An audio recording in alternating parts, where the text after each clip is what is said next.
Kita juga mau menyapa teman-teman yang menyaksikan Newsline kali ini. Mungkin dari TikTok dulu nih, Jess. Banyak nih ya, ada Lampung, ada Blora, Singapura hadir, Palembang hadir, bahkan Jepang juga hadir untuk menonton Newsline. Oh, kalau di TikTok ada yang dari Jepang, di Instagram juga ada, Jason. Gimana aja tuh? Kalau di Instagram ada yang dari Korea. Oh, annyeonghaseyo. Annyeonghaseyo. Kemudian ada yang dari Surabaya, kemudian ada yang dari Padang juga nih. Tadi sama ya, kayak di TikTok juga ada yang dari Padang. Selanjutnya ini ada yang dari Jatim, ada yang dari Banten tadi. Oh, rame ya. Ada kalau di sini ada Bintaro juga ada nih. Oh, Bintaro dekat juga lah. Ada Aceh nih juga, Medan juga hadir. Ada dari Tangsel juga, Belawan hadir. Pokoknya yang nonton Newsline ini kan beragam ya. Dari Pulau Jawa, Sumatera, Kalimantan, Sulawesi, Provinsi Papua juga, Timur tuh juga banyak yang nonton, bahkan sampai luar negeri.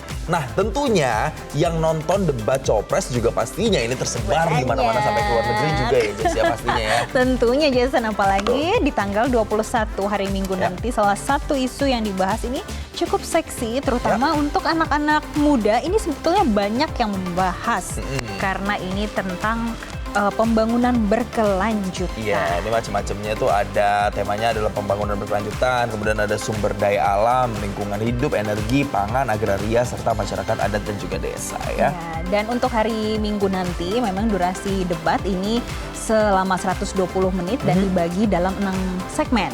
Yang segmen pertama terkait penyampaian visi misi dan program kerja, kemudian yang kedua pendalaman visi misi, dan yang ketiga dilanjutkan dengan program kerja yang dilakukan, ini moderator. Selanjutnya yang keempat dan kelima sebetulnya ini paling tunggu-tunggu ya, karena sesi tanya jawab dan sanggahan. Ya, ini biasanya menjadi sesi yang bisa dibilang cukup menaikkan tensi ya. Ya, sebenarnya dari awal pun dari pemaparan visi misi biasanya juga udah mulai terlihat grafik tensinya naik. Tapi biasanya kalau udah saling bertanya kemudian saling sanggah ya, nah itu biasanya jadi peaknya tuh di dalam 120 menit itu ya. Semakin seru. Nah, apalagi kalau kita melihat tema-temanya yang mungkin ini yang akan keluar karena ada pembangunan berkelanjutan, apakah misalnya isu soal IKN, ini kayaknya juga akan menjadi satu isu pembangunan berkelanjutan apa yang akan dilanjutkan atau tidak. Kemudian ada soal ini juga loh, Jess, apa lumbung pangan atau food estate. Ini kan juga salah satu bagian dari tema atau terkait dengan bidang pembangunan berkelanjutan. Apakah kemudian itu juga harus dilanjutkan, dikaji ulang atau seperti apa nanti ya? Kita akan lihat nih visi misinya dari para cawapres ini ya. Dan terkait dengan tema ini kan sebetulnya sangat relevan dengan SDG yang mana ini sudah diadopsi oleh Indonesia dari tahun 2015. Dan yang perlu diketahui ya, jadi SDG ini adalah agenda bersama negara anggota PBB yang bertujuan untuk sejahterakan masyarakat melalui pembangunan bidang sosial, ekonomi, lingkungan, dan juga tata kelola pemerintahan. Dan ini ada 17, Jason, pilar-pilar utamanya. Ini kalau kita lihat di layar Anda ini ada 17 poin. Dan tadi kalau dibicarakan tentang energi itu ada di beberapa poin. Mulai dari poin yang ke-6, kemudian poin yang ke-7, 11, 12, 13, 14, dan 15 itu termasuk dalam energi. Dan itu juga banyak akan dibicarakan di hari Minggu nanti. Betul, jangan-jangan juga ngomongin ini juga apa, motor listrik yang tadi kita bahas di segmen pertama tadi ya kan? Itu bisa juga mungkin jadi salah satu apakah nanti yang akan keluar pada saat debat, karena memang kan kita melihat sekarang upaya pemerintah untuk bisa mendorong masyarakat beralih dari energi yang fosil kotor menjadi yang lebih bersih. Betul, yang kemudian menciptakan lingkungan yang juga lebih sehat. Itu kan tujuan besarnya atau bigger picture seperti itu. Nah, nanti kita lihat tuh apa sih sebenarnya gagasan-gagasan dari para cawapres ini.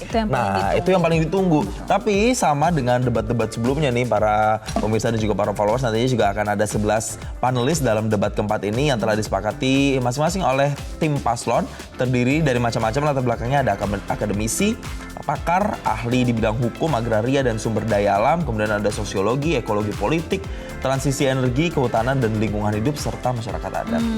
Ini kalau kita melihat dari panelisnya dari berbagai background ini karena tadi yang dibahas itu tidak hanya satu topik tapi ini topik keberlanjutan. Dan topik keberlanjutan ini juga terkait dengan manusia, bagaimana pembangunan manusia ke depannya. Apalagi Indonesia didominasi dengan anak muda dan menuju Indonesia emas. Nah itu tuh ya, itu ada goal besarnya begitu ya, nanti yang diharapkan bisa keluar semua dalam waktu, kalau menjawab pertanyaan kan biasanya sekitar 1 menit 2 menit ya. Ya semoga nanti benar-benar yang disampaikan itu gagasan-gagasannya gagasan-gagasan jitu, bukan gagasan-gagasan yang hanya sekedar permukaan atau survei saja yang kemudian tidak mengena, apalagi hanya kemudian saling sindir saja. Kita harapkan memang ya mungkin nanti akan saling serang terjadi, tapi tentunya gagasan-gagasan yang jitu, pemikiran-pemikiran yang lebih maju dan visioner itu yang paling dinantikan ya. Yang bisa aplikatif ya sebetulnya, karena ini tuh kalau kita ngomongin pembangunan, terutama manusia nih Jason, itu kan dari bayi sampai dewasa ya. Nah ini pasti sangat menyentuh setiap aspek kehidupan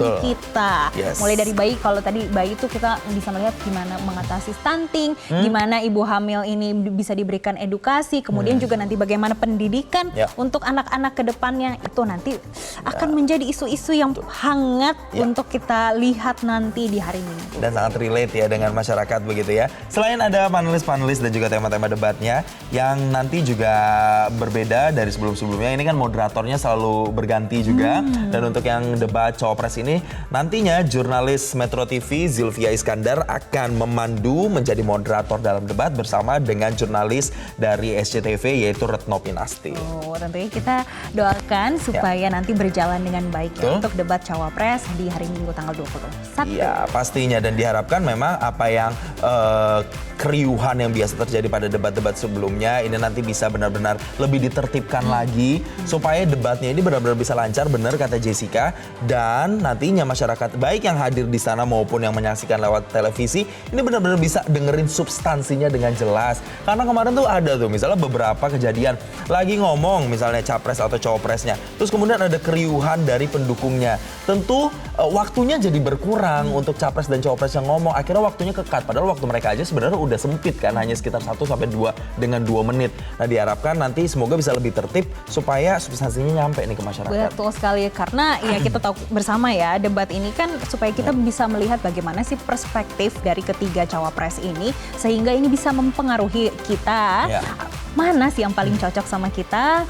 untuk dipilih nanti di bulan Februari. Betul. Nah tadi kalau kita ngomongin soal moderator, ini juga menjadi salah satu yang unik juga karena biasanya kan moderatornya itu berpasangan begitu ya, pria wanita, tapi kali ini nanti yang akan maju semuanya dua-duanya adalah moderatornya adalah dua jurnalis perempuan begitu ya, Zilvia Iskandar dan juga Retno Pinasti. Yang kita tahu Zilvia Iskandar dan Retno Pinasti ini memang sepak terjangnya di dunia jurnalistik ini juga sudah cukup panjang begitu, mereka mengawali karirnya sebagai seorang reporter televisi dan kemudian sudah terbiasa tentunya dengan isu-isu seperti misalnya politik, hukum, keamanan, dan memang seringkali membawakan topik-topik maupun dialog-dialog yang berkaitan dengan tema-tema tersebut ya. Tentu kita doakan break a leg. Yes, untuk para moderator, dan tidak hanya moderator tapi tentunya juga semua tim yang terlibat nanti pada saat penyelenggaraan debat cawapres nanti di sana ya Jessica ya. Oke, dan selanjutnya kita akan melihat bagaimana komentar dari para warganet di Instagram ya. Betul. Ini terkait bagaimana debat nanti di hari Minggu. Yang pertama dari Edisi Suwanto. Semoga debatnya lebih bermutu, gunakan data-data yang akurat, beri pertanyaan konstruktif dan jawaban yang berbobot. Jangan macam debat orang yang tidak berpendidikan. Oh, itu ya masukan dari netizennya ya. Kemudian dari @Muhammad Fuadi, mereka kira saat itu bertanya dengan singkatan sudah mampu membuat jatuh lawan. Justru puncak debat itu pas debat ketiga tempo hari. Rakyat sudah bisa menilai mana yang sudah siap debat, mana yang hanya gimmick joget dan emosional katanya. Dan selanjutnya ada dari Nashifa, jangan sampai laporan ya gara-gara kalah debat. Waduh ya, dan kemudian ada juga komentar dari Oki sekian. Debat ini termasuk debat krusial karena ini vital. Besok kita lihat pas acara debat siapa yang peduli soal lingkungan. Tentunya soal lingkungan itu sangat penting ya, karena ini akan keberlanjutan sampai anak cucu kita. Dan selanjutnya ada komentar dari Randy Setio, please gak usah ada pendukung, berisik banget, mendingan diganti sama para dosen dan mahasiswa biar lebih intelek acara debatnya. Ya, itu sedikit masukan dari para netizen. Intinya netizen mengharapkan semoga nanti jawaban-jawabannya lebih spesifik, jawaban yang tidak mengawang-mengawang begitu, dan benar kita bisa mendiferensiasi karena ini kan sudah debat kedua. Kalau udah debat kedua ya harusnya jurus-jurusnya lebih spesifik, lebih jitu begitu ya, supaya masyarakat bisa dikasih pilihan yang jelas. Karena Jessica nih, uniknya fun fact, selama debat ini udah 3 kali ya. 2 kali capres, 1 kali cawapres, dan besok akan cawapres yang kedua kali. Ternyata masih banyak loh undecided voters. Jadi mereka masih belum bisa menentukan karena mungkin masih banyak masyarakat yang belum mengerti politik secara substantifnya. Gitu Jessica, yang kemudian ini harusnya bisa ditunjukkan atau tertunjukkan lewat ajang debat ini harusnya. Dan sebetulnya kita juga menunggu yang lebih sederhana dan aplikatif ya. Betul. Yang disampaikan kepada masyarakat supaya kita mengerti kayak apa sih yang akan mereka lakukan apabila mereka terpilih, dan tentunya ini harus didukung dengan kondisi yang kondusif saat debat cawapres ataupun capres nantinya. Iya, ini kalau kita mau review sedikit ya, ini ternyata banyak dari paslon 1, 2, 3. Ini memang saya lihat, saya rangkum, mereka ini memiliki visi untuk mendorong kemandirian bangsa melalui swasembada pangan, energi, air, ekonomi kreatif, ekonomi hijau, dan juga ekonomi biru. Ada juga yang nantinya ingin mempercepat perwujudan lingkungan hidup yang berkelanjutan melalui ekonomi hijau dan biru sama. Dan kemudian ada banyak macam-macam yang ingin mewujudkan ekonomi sirkuler katanya ya. Sulit, tapi kita yakin kita bisa mewujudkan ekonomi sirkuler itu. Yes, nah nanti kita akan hadir lagi ya Jessica. Kita akan sama-sama tonton nanti bagaimana pelaksanaan debatnya pada hari Minggu besok ya. Dan pemirsa, Newsline masih akan hadir dengan sejumlah informasi lainnya, tapi usai jeda berikut ini tetaplah bersama kami. Jelajahi cara baru mendapatkan informasi. Download Metro TV Extend sekarang.